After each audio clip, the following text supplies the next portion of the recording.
Well, hey everyone, thank you for joining us for Brick by Brick, building generational wealth, one single family home at a time. I am your host, Colin Campbell, Investor Success Manager here at FreakyFast. I'm joined by Stephanie Lambeth, Chief Administrative Officer. Awesome. So I invited Stephanie on. Stephanie's technically my boss. Oh.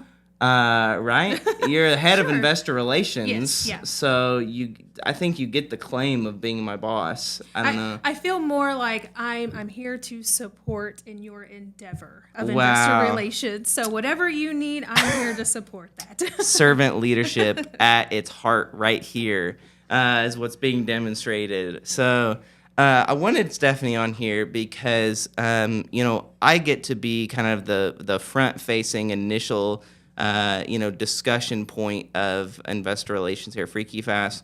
But what Stephanie provides for our investors on an ongoing basis is really incredible in terms of communication, reporting, and of portal access that we provide to our investors. So I just wanted to kind of give you an idea, if you're kind of checking out FreakyFast for the first time, really an alternative investment for the first time, maybe even, what can you expect on the back end in terms of regular communication with someone you've invested with? Are we just going to ghost you and never talk to you again? Or is this going to be a good relationship moving forward? So, Stephanie, tell me, once someone has come to me and said, Colin, I want to get invested with you, and they sign all of their documents and they send that wire, what's the first kind of like welcome home package that they receive from you? Sure. So once we kind of get all of the financial stuff out of the way and all of that, the good documents recorded, I will reach out, obviously just via email the first time, introduce myself, make sure you have my contact information. And then I start the process of finalizing your onboarding. And with that, you start receiving an invitation from your Appfolio portal. You'll get a link. You can sign in just like any other banking or any other app that you have on your phone. You can download it and you can log in at any time. And it's a true kind of A to Z communication. So you'll start getting emails from me, but then the good thing is once your portal is up and running, all of our communications can run from inside of that. So you have a full record of when we contacted and when you contacted, and it kind of records all of the transactions and any other communications that happen inside the portal. Yeah, absolutely. And, what I love about, my investor portal is that you can log on at any time and you can kind of see at a glance, hey, how's my investment performing?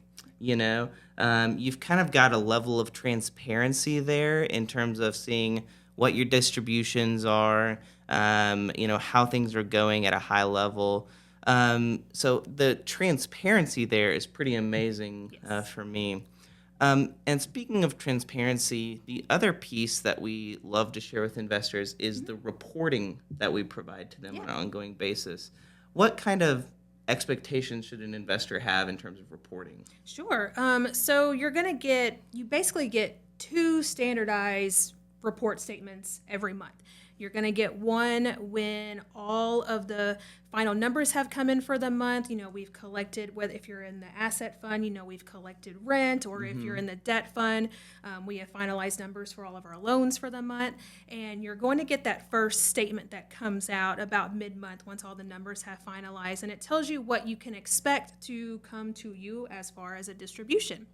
And then the second actual statement that you're going to get is the actual ACH push.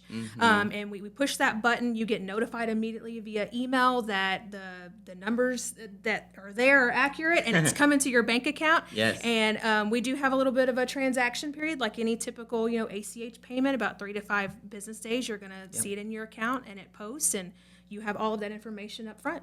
Yeah, absolutely. And, I think having that level of transparency up behind reporting is pretty incredible. To be frank, with a private investment, you're not required to do reporting. And so that's always kind of a question you should ask a sponsor whenever you're getting started with them is like, hey, what kind of reporting should I Yeah. expect from you on a regular basis? And if they kind of look at you with glazed eyes and say, like, what reporting? You should probably start running, Yeah. honestly. But, the type of detailed reporting we provide to our investors is so next level. Just to give you some examples, like I mentioned, on our equity fund, the asset fund, it's a collection of rental homes all within that fund. And the amount of detail you're going to see the amount we charge for rent, what our fees we pull out from that rent is, any line item expenses that come out of that, and then at the end of that, then comes the profit that you receive as an investor. And you don't only see that at the high level of like, how is this happening, for all of the individual homes. It's like each individual home is on there. You see every property, you have addresses attached to it. So, because we really do pride ourselves especially with our equity funds, that this is an active investment in a passive role. So for those that we've come across who are like, well, I like to know my numbers, I like to put my hands on it, that's what you're getting. So if you were to actually own this property on your own, you know exactly what went out for insurance, you know what went out for maintenance costs, you know the taxes that are attached to it, and then you see the rent and you see all those numbers balanced against each other to get your final distribution. So it's a true active position, but it is passive cash flow. Yes, absolutely. And so, hopefully, at least on the reporting side of things, that can kind of give you some reassurance, right? That there's a lot of clarity behind what we're providing to you as an investor. There's a lot of transparency for what we're providing to you as an investor in terms of regular reporting. And then let's talk about one other quick topic here. Everyone wants to know how communication is whenever things go bad, right? Yes. Because here's the thing, right? Things do go bad in investments sometimes. There are hiccups, there are issues that pop up, and the type of communication you have during those periods matters just as much as the type of communication you have when things are going well.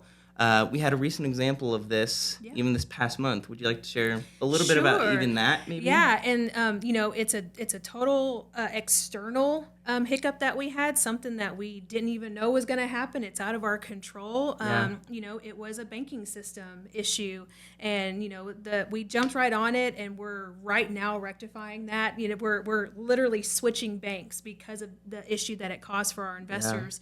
And so what happened was we hit a limit with the number of payments that we can send out. And the reason for that is because we've gotten a lot of new investors this year, and we have a lot higher distributions going out on a monthly basis. And when you have a restriction on how much you can send out on a rolling 30-day schedule, it really limits your ability to perform for your investors. And so as soon as it happened, I mean, our CFO sent out a message immediately letting everybody know, like, this is the issue, this is what's happening, we're doing everything we can. And of course, we're going to get a flood of emails back. What's further explanation? Tell me more. And I'm happy to do that. It's not ideal, and it's just as frustrating for us. It really is, at the end of the day, because we're doing what we can for the investors. We want to make the experience just as great, because at the end of the day, we all win together if it goes, flawlessly, but it's not going to. So we do make sure as soon as something happens, we're right there.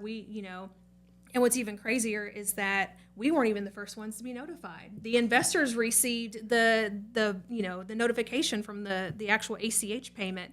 And so we were getting notified, and it was like, what is happening? And so, we're having to jump on it, and we're traveling in the meantime. So, we're trying to get everything all situated. But we got it figured out. And like I said, we're actively right now fixing it so that we don't run into those issues again. Yeah, absolutely. And, so that's just, again, one of our core values of responsibility, right, is, whenever things do go wrong, is we're going to take responsibility for what we can take responsibility for, and we can get that rectified for our investors. So anyways, this has just been an opportunity for you to hear from another member of our team who Stephanie doesn't love doing these things, getting in front of everyone. No. All admin all day. But I asked her to do this so that you can just see all of the work that goes on behind the scenes to support you, the investor, to provide you that transparency, to provide you that communication, so that we're providing the best level of service to you. So, anyways, we would love to serve you. We have, redacted investor statements we can provide to you to give you an example of the type of clarity, communication we provide to our investors. And so if you'd like to schedule a call with me, I'd be more than happy to kind of give you some of those examples of what we provide to investors and help you take the first steps towards your next passive investment with FreakyFast. Thank you for joining us for this episode, and we look forward to seeing you next time.